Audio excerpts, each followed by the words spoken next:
चाहे कितना भी अभागा व्यक्ति क्यों न हो, सुबह 3 बजे से 6 बजे उठकर ब्रह्म मुहूर्त में एक बार कर दो ये काम। चाहे कुछ भी हो जाए, वो असफल होकर ही रहेगा। एक समय की बात है, माता पार्वती ने भगवान शिव से पूछा, स्वामी, मैंने देखा है कि चाहे कितना ही अभागा मनुष्य हो, अगर वह सुबह के समय ब्रह्म मुहूर्त में उठता है तो वह बहुत सुखी रहता है। ऐसा क्यों? मुझे ब्रह्म मुहूर्त का रहस्य बताइए। तब भगवान शिव ने कहा, हे देवी, मैं आपको इस प्रश्न का उत्तर एक कथा के माध्यम से बताऊंगा। कृपया आप इसे ध्यान पूर्वक सुने, और जो भी मनुष्य इस कथा को पूरा सुनेगा वह कभी भी इस अवसर को अपने हाथ से जाने नहीं देगा। ब्रह्म मुहूर्त का रहस्य जानकर पूरे जीवन बदल जाएगा। भगवान शिव कथा को सुनना आरंभ करते हैं और माता पार्वती से कहते हैं, बहुत समय पहले की बात है, काशी में दीनू नाम का एक लड़का रहता था। वह बहुत ही अच्छा था, लेकिन एक गलत आदत थी, वह देर तक सोता रहता था। सुबह उसे जगने के लिए घर वाले कई प्रयास करते थे, परंतु वह रोजाना सुबह देर तक उठता था। वह लड़का कभी भी 9 बजे से पहले नहीं उठता था। जब वह बालक था, तब परिवार वाले ने सोचा कि जब ये बड़ा हो जाएगा तो इसकी आदत में सुधार हो जाएगा। परंतु वह लड़का जैसे जैसे बड़ा होता गया, उसकी आदतें और भी ज्यादा गहरी होती चली गई। दुनिया इधर से उधर हो सकती है, लेकिन वह लड़का कभी भी जल्दी उठकर नहीं पाता था। उसके पिता उसकी इस आदत से बहुत ज्यादा परेशान रहने लगे थे। उसे लड़के को बहुत सारी नकारात्मक शक्तियों ने घेर रखा था। वह सभी को पलट कर जवाब दिया करता था और दिन भर उदास रहता था। उसका असर उसके स्वास्थ्य पर भी पड़ने लगा था। जब उस लड़के को यह पता चला कि उसके सारे मित्र सफलता को प्राप्त कर चुके, तब वो और भी ज्यादा चिंतित हो गया और ईश्वर को कोसने लगा और वो बार बार यही कहता कि मेरी किस्मत ही खराब है। परंतु उसके पिता अच्छी तरह जानते थे कि उसे लड़के के असफल होने के पीछे क्या कारण है। भगवान शिव ने कहा, हे देवी, फिर एक दिन की बात है, उसके पिता को किसी सन्यासी के बारे में पता चला। उसने तुरंत अपने लड़के की समस्या को लेकर उस सन्यासी के पास जाने का निर्णय लिया। सन्यासी को बेटे की आदतों के बारे में बताया और सन्यासी ने कहा कि कल आप अपने बेटे को इस आश्रम में आने को कहिए। फिर उस लड़के के पिता ने अपने घर की ओर चल गया और उसे पता था कि अगर वह सीधे तरीके से अपने बेटे को सन्यासी से मिलने के लिए कहेगा तो वो कभी भी तैयार नहीं होगा। उसने अपने बेटे को अपने पास बुलाया और कहा, तुम्हारे सारे मित्र जीवन में सफलता प्राप्त कर चुके हैं, क्या तुम सफल नहीं होना चाहते हो? लड़के ने उत्तर दिया कि जरूर पिताजी, जब भी मैं अपने मित्रों से उनकी सफलता का रहस्य पूछता हूँ तो वह मुझे कुछ नहीं बताते हैं। भगवान शिव ने कहा, हे देवी, फिर उसके पिता ने कहा कि मुझे यह रहस्य पता चल गया है कि वह सभी क्यों सफल हो गए हैं। तब उस लड़के ने बड़ी उत्सुकता से पूछा, क्या पता चल गया है पिताजी? कृपया करके आप मुझे बताइए। उनके पिता ने कहा कि कल सुबह तुम एक सन्यासी के आश्रम में जाकर उनसे मिलना। यदि तुम वहां पर समय से पहुंच गए तो वह सन्यासी तुम्हें ऐसे मंत्र बताएगा जिससे तुम सफल हो जाओगे। परंतु एक समस्या है। लड़के ने कहा कि पिताजी, मैं कल पूरी रात जागता रहूंगा और सुबह सन्यासी से मिलकर आऊंगा। उसके पिता ने कहा कि ठीक है, तुम वहां जाकर उस सन्यासी की आज्ञा को मानना। पिता की बात सुनकर वह लड़का बहुत अधिक खुश हुआ। जीवन में पहली बार रात्रि में वो जागता रहा, परंतु थोड़े ही समय में उसे नींद आ गई और वो सो गया। फिर अगली सुबह जब वह उठा तो उसे पता चला कि सन्यासी से मिलने का समय समाप्त हो गया है। तो वह बड़ा ही निराश हुआ और उसके पिता ने लड़की की तरफ देखा और कहा कि तुम जीवन में कभी सफल नहीं हो पाओगे, जाओ और जाकर सो जाओ। पिता की यह बात सुनकर उसे लड़के को बहुत दुख हुआ और उसने मन में स्वयं को चुनौती दी कि कल सुबह वह सन्यासी से मिलने अवश्य जाएगा। उसने अपने पैरों में एक छोटा सा घाव बना लिया, जिसे दर्द के कारण उसे रात भर नींद नहीं आई। भगवान शिव ने कहा कि हे देवी, ऐसा पहला अवसर था जब उसने अपने जीवन में पहली बार सूर्य उदय देखा था। वह तुरंत ही तैयार होकर सन्यासी से मिलने के लिए चला गया और आज उसका अनुभव कुछ और अलग ही था। वह बहुत शांत महसूस कर रहा था। चलते चलते वह लड़का जैसे ही सन्यासी के आश्रम में पहुंचा तो वहां उसने देखा कि सन्यासी और उसके सभी शिष्य ध्यान लगाकर बैठे हुए हैं। तो भगवान शिव ने कहा, देवी, फिर जब ध्यान का समय समाप्त हुआ तब लड़का उन सन्यासियों के पास पहुंचा और उन्हें प्रणाम करते हुए बोला कि हे, आपके पास कोई ऐसा मंत्र है जिससे मैं सफल हो सकता हूँ? कृपा करके मुझे वह मंत्र बताइए।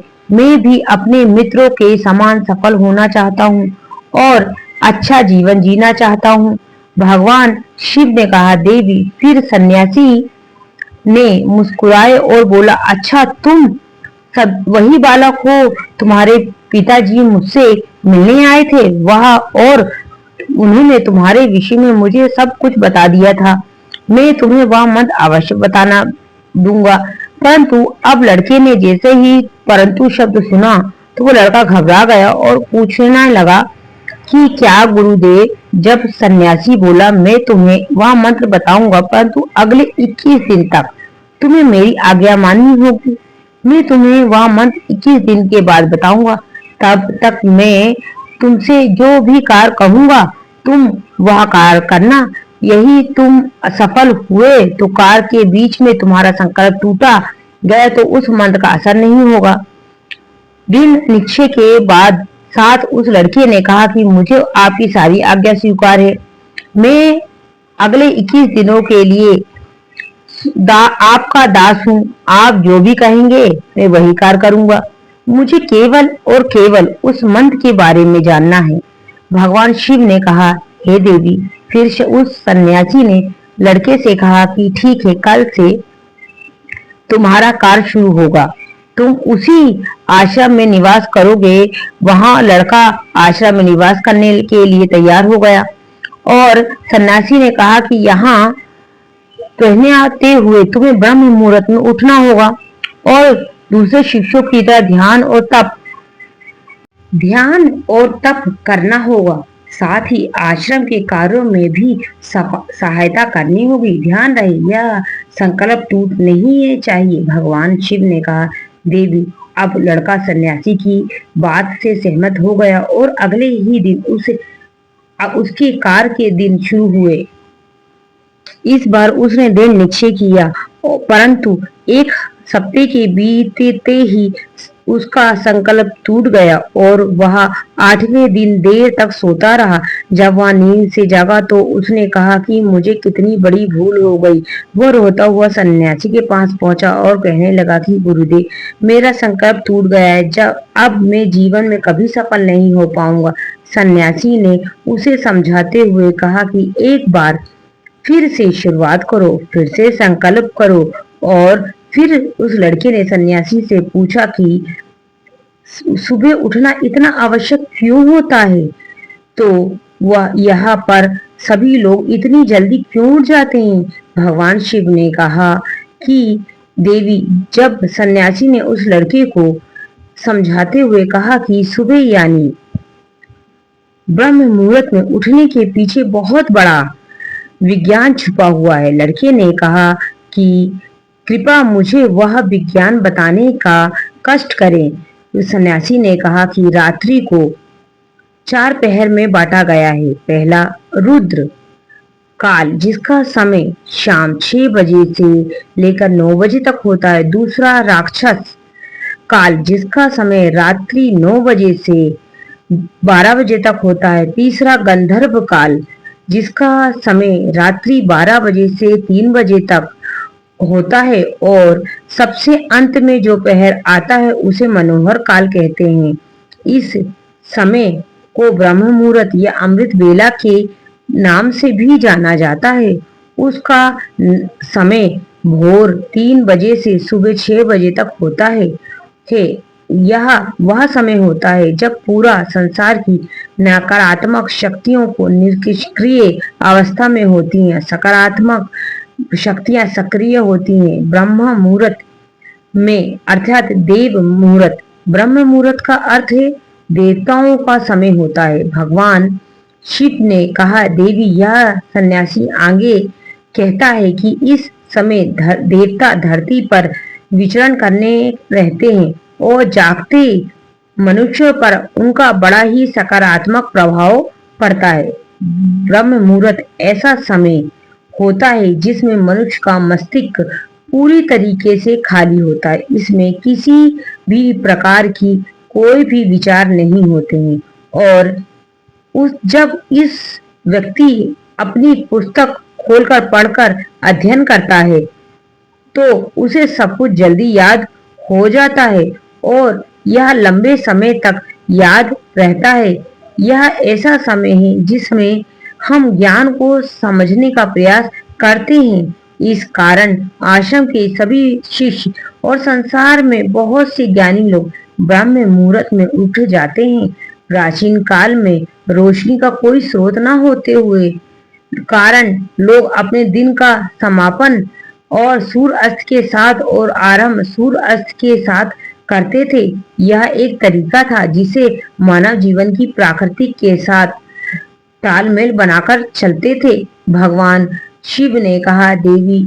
फिर उस लड़के ने कहा कि ठीक है, मैं कल से अपना संकल्प फिर से शुरू करता हूँ, परंतु ब्रह्म मुहूर्त में उठकर मुझे क्या क्या करना चाहिए। तब सन्यासी ने कहा कि ठीक है, मैं तुम्हें बताता हूँ कि ब्रह्म मुहूर्त में तुम्हें क्या करना चाहिए और कैसे करना चाहिए। सबसे पहले उठकर तुम अब धरती माता के पांव रखने से पहले धरती माता को प्रणाम करना चाहिए और अपनी दोनों हथेलियों को देखना चाहिए और ईश्वर को धन्यवाद देना चाहिए कि आज उन्होंने तुम्हें सूर्य उदय देखने का अवसर प्रदान किया है।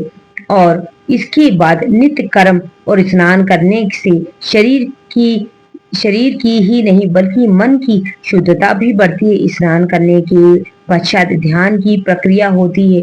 ब्रह्म मुहूर्त में ध्यान की अवधि 21 दिन तक होती है। इस अवधि का प्रयोग तब किया जाता है जब आप अपनी कोई मनोकामना पूर्ति चाहते हो और यह ऐसा समय होता है जब व्यक्ति अपने आज्ञा चक्र को सक्रिय करने का काम करता है। भगवान शिव ने कहा, हे देवी। आगे वह सन्यासी कहता है, आज्ञा चक्र होता है भावों के बीच होता है। यह संकल्प का स्थान भी कहा जाता है। अगर इस चक्र पर ध्यान केंद्रित किया जाए और अपनी मनोकामनाओं को बार बार दोहराया जाए तो मात्र 21 दिन के भीतर वह मनोकामना पूरी हो जाती है। अगर आपके मन में कोई अधूरी मनोकामना है और आप उसे पूरा कराना चाहते हैं, तब उसे सबसे पहले उस मनोकामना को स्पष्टीकरण कर लें। आपको क्या चाहिए यह निर्णय अवश्य लें कर लें। उसके बाद ध्यान की विधि को शुरू करें। ब्रह्म मुहूर्त में स्नान के बाद ऐसा स्थान चुनें जहां पर वायु का प्रवेश हो। ध्यान में शुद्धता प्राण वायु का होना आवश्यक होता है। ध्यान की मुद्रा में रीढ़ की हड्डी सीधी होनी चाहिए, साथ ही गर्दन भी सीधी होनी चाहिए। सुख आसन की अवधि में दोनों हाथों को घुटने पर रखकर आप आंखें बंद करके बैठ जाओ। हाथ की मुट्ठी को बंद कर लो और 2-3 मिनट तक बिल्कुल शांत हो जाओ। जब आपका शरीर स्थिर हो जाए और श्वास भी शांत हो जाए, तब उसके बाद अपना सारा ध्यान आज्ञा चक्र पर लगाओ। इस दौरान लंबी गहरी सांसें लो और सांसों को रोक कर रखो। इस समय आप अपनी इच्छाओं को मन ही मन दोहराओ और अपने मन से इष्ट देव और देवी देवताओं का गुरुजनों का चिंतन करो। भगवान शिव ने कहा, हे देवी। उस सन्यासी ने कहा, जब सांस को रोकना कठिन हो जाए तब धीरे धीरे सांस को बाहर की ओर छोड़ो और सांस को नाक से भरो और मुख से बाहर छोड़ो।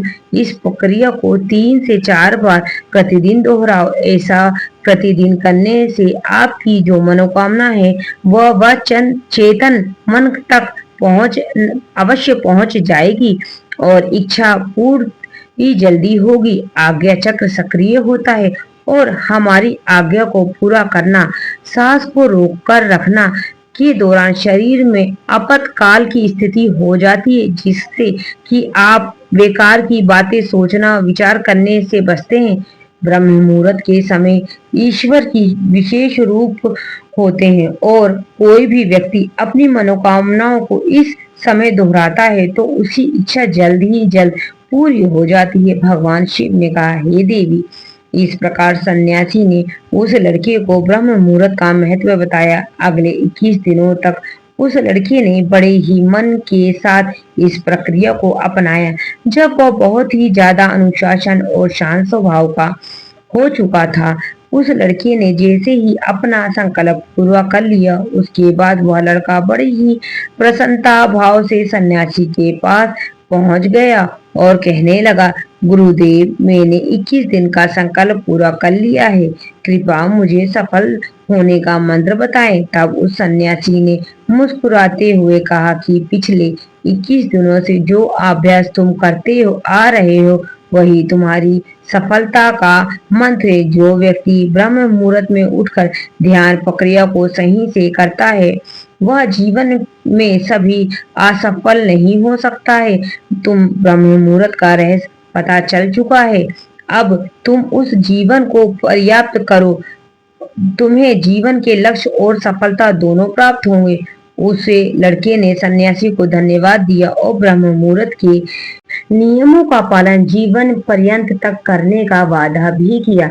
भगवान शिव ने कहा, हे देवी, अब तो आपको पता चल ही गया होगा कि ब्रह्म मुहूर्त क्या है और क्या होता है। तब माता पार्वती ने कहा, हे स्वामी, अब मुझे ब्रह्म मुहूर्त का संपूर्ण ज्ञान हो गया है। इतना कहकर माता पार्वती ने भगवान शिव को प्रणाम किया। धन्यवाद। अगर आपको ये वीडियो अच्छा लगा हो तो प्लीज वीडियो को लाइक जरूर करिएगा, शेयर कीजिएगा और चैनल पर आप लोग नए हैं तो प्लीज सब्सक्राइब जरूर करिएगा। धन्यवाद।